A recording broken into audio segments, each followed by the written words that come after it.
Sophie. I'm going to do a reading for the collective. I was going to do a live, but my lives aren't posting. So I'm going to do a recorded smudging. Oh, that's gotten going real good. So I'm going to very specific with my questions. My first one is going to be, what do we need to know globally to help us get through? I wish I had any glasses, but I do. And I'm going to use the deck, The Secret Language of Light. I've already shuffled.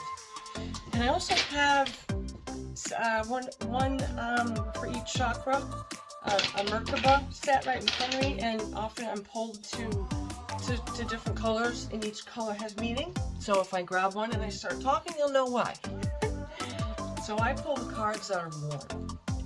So this is what's going on in the collective. To try to, make sense of what's going on so we can navigate. The first card is Inward Revolution, and that couldn't be more spot on. I'm going to show you all three cards because when I pull cards, the three together is the message instead of just the one.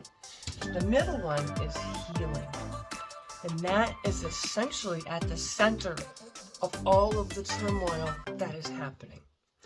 And the next one I got was grounding. So I did ask, what do we need to know to help us get through this situation? So, inward revolution.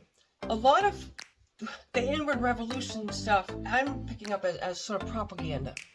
Russia's been producing propaganda for at least 50 years.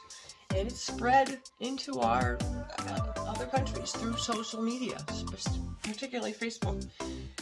So if you're feeling pulled towards something that feels, like a bit culty or kind of irrational thinking, listen to your gut. People that get pulled into that type of stuff, that fear, that motivates them. And they think if they keep going with whatever it is they're participating in, that their unsettled wounds are going to go away. Unfortunately, that isn't how it works. It's all projection. We're all mirrors to each other. We are. So, healing is, I love that Spirit said at the center of this, is healing. That gives me hope that, people are actually doing the work. And this one, grounding, this is one that is really important for people that are getting caught up in all of the hoopla and the buzz, or if energetically, you're feeling drained and don't have a full cup, ground yourself. Get out in nature, exercise, move your body, get out, listen to the wind, look at the trees. Is there anything blooming coming up in some places now?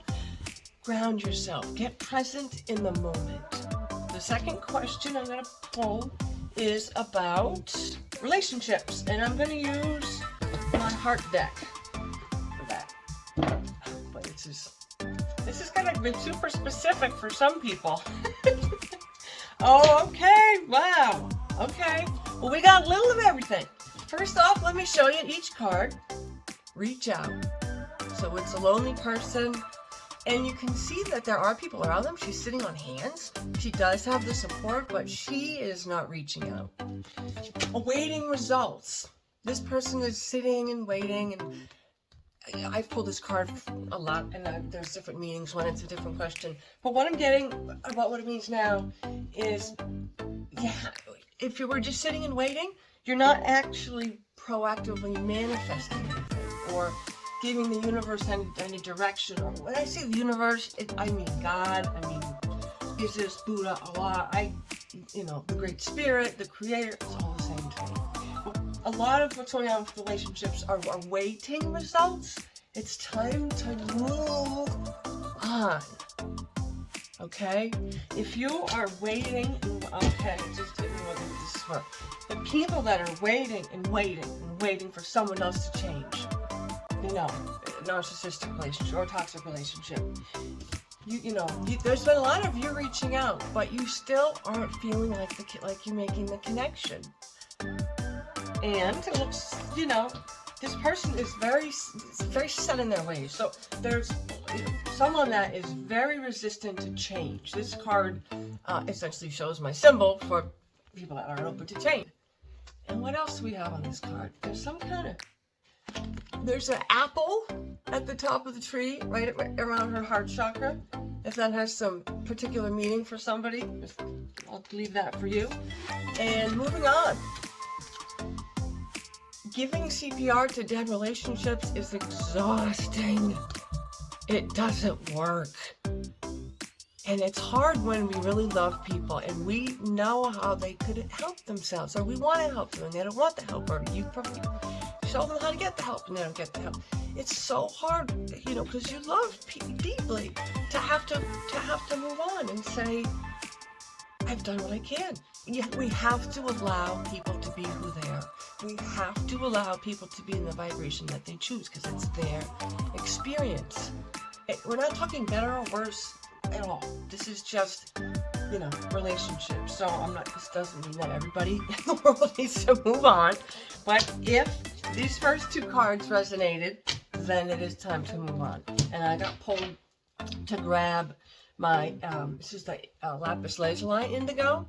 So really use your intuition. This is the one for the third eye. You already know the answer. You already know what to do. Just waiting. Listen to your intuition more. You may feel it in your gut. Time to move on. Now this question is going to be about inner soul work, because that's what I'm all about. If you work on the soul, all the other stuff resolves itself. And you don't have to chase everything. You attract it. First two cards I pulled had to do with the gut, the solar plexus chakra. Self-esteem. People are really looking at self-esteem. And the card says, I possess gifts of the soul that benefit me and others. Mantras. If you're a mantra person, replace the bad thoughts. I'm not good enough. I can't do that. I'm not smart enough. I can't get the job, with opposing mantras. I am capable. I will. I am intelligent. I am worthy of whatever it is you want. Get a handle on the head chatter. And people often realize, I've been really mean to myself. And pride is another one that's coming up for a lot of people.